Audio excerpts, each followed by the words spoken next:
네, 자 민주당 영입인재 5호로 이번 총선에 뛰어들어서 좀 일찌감치 강남을 전략공천을 받아 도전장을 냈는데요. 출마의 변부터 들어보겠습니다. 네. 대한민국이 많이 아프죠. 지금 네. 국민들이 또 많이 답답해하십니다. 특히 강남 시민들 모두 활력을 잃고 동력을 잃어버린 상태입니다. 이 대한민국의 심장부라고 할 수 있는 서울, 그중에서 중심이 되는 강남에서 제가 다시 심장을 살리기 위해서 나왔습니다. 네. 이 강남 닥터 강청이 무너진 대한민국, 위기의 대한민국을 살리기 위해 다시 새로운 사회를 살리는 의사로 태어났습니다. 자, 민주당 입장에서 이 강남 지역이 쉽지가 않잖아요. 왜 강남을 선택하신 겁니까? 저는 강남을 누구보다 잘 알고 있다고 생각해서 나왔습니다. 여기 살고 있었고, 예. 또 이 강남 주민들이 원하는 문제가 과연 무엇인가 깊은 고민을 해왔기 때문에 이 강남에서 출마하게 되었습니다.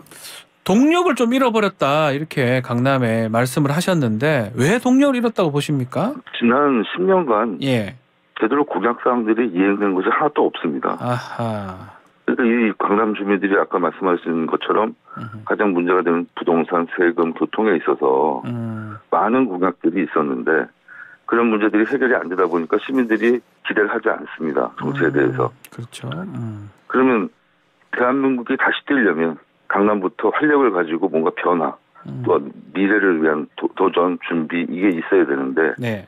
전무한 상태라고 저는 생각을 합니다. 그래서 하겠다 이 말씀인데 본선에 확정된 지가 오래됐습니다. 한 40일 정도 됐는데 일찌감치 지역구 주민들을 만나봤을 것 같아요. 지역구 분위기는 어떻습니까? 처음에는 인지도도 낮고 제가 실제로 의료계 쪽에서 많은 일을 했지만 뭐 이렇게 언론에 많이 노출되고 그러지 않았기 때문에 잘 알아보시는 분도 없었고 또 민주당에 대한 기본적인 저항감 갖고 계신 보수 시민들이 많이 계시죠. 네.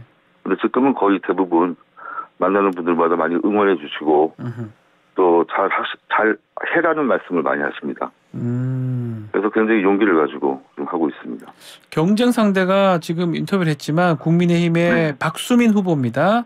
네. 한번 뵌 적도 있다고 서로 말씀을 하시던데 비교해 봤을 때 우리 후보님이 경쟁력이 있다고 보시는 겁니까?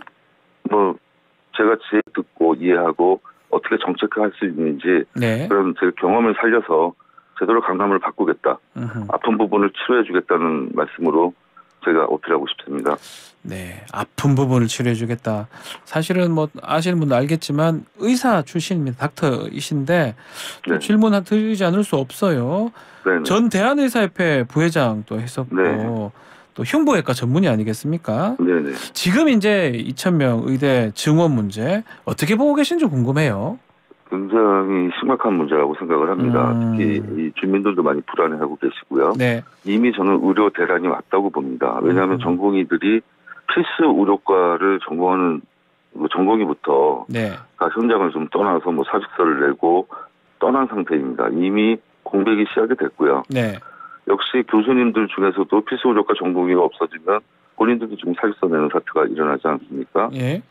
이게 원래 정책이라는 것이 목표와 근거를 가지고 제대로 된 추진 방식을 통해서 이루어졌어야 되는데 지금 목표는 필수 의료 살리기 하고 우리 그 초고령화 시대에 대비한 의사 인력 확보가 목표였다고 한다면 이미 목표에서 이탈을 했고 또 이 근거 정책 처음에 시작했을 때 근거가 과연 명확했느냐 2,000명을 한꺼번에 증원하는 것이 맞느냐 아니면 점진적으로 늘려가는 것이 맞느냐를 비교해 봤을 때 이렇게 2,000명 한 번에 늘리는 것을 고집할 하등의 이유가 없었는데도 불구하고 정책 저항을 무릅쓰고 진행을 했다는 얘기죠. 거기에 대해서 의사들이 반감을 가지고 저항하고 있고 국민들은 또한 처음에는 의사들을 많이 욕을 하시다가 지금은 저렇게까지 할 필요가 있느냐 이렇게 좀 반전이 되는 상태거든요. 그렇기 때문에 이 상황이 빨리 수습되지 않으면 앞으로 향후 5년 동안은 국민들은 의료에 대한 불신이 높아지고 정부의 정책에 대해서도 수용성이 낮아지고 의사들은 의사들대로 정부에 대한 반감이 높아지면서 앞으로 제대로 된 보건의료 정책을 수행하기가 갈수록 어려워지지 않나 싶습니다. 그리고 또 한 가지는 필수 의료 살린다고 시작했지만 결국 필수 의료 죽이는 정책이 돼버렸다. 그 부분이 상당히 우려스럽습니다. 자, 마지막으로 총선 14일 정도 남았는데요. 앞으로 계획과 포부 좀 짧게 말씀 부탁드리겠습니다. 저는 처음 시작이 원래 저출생 고령화 시대를 해결하는 의사 출신 이 정치인으로서 제가 활동하기 위해서 나왔습니다. 예. 저출생 고령화를 해결하는 많은 과제들이 있겠지만 가장 중요한 것은 저출생에 대한 특별법을 제정하는 일이라고 저는 생각을 합니다. 그 안에는 상속세 부분도 들어가겠고요. 네. 장기주택이나 임대아파트의 분양 전환도 들어갈 수 있고 또 공무원들에 대해서 아파트에 대한 어떤 임대기간 연장, 다자녀에 대한 2자녀 이상의 다자녀라고 정의하는데 네. 2자녀 이상에 대한 혜택을 많이 줄 수 있는 특별법을 제정해서 빨리 저출생 문제부터 풀어야 되고요. 네. 고령화 문제는 앞으로 노후 대비에 대한 복지 문제부터 시작해서 돌봄. 이게 시대 정신이기 때문에 반드시 두 가지가 결합돼서 가야 된다고 생각합니다.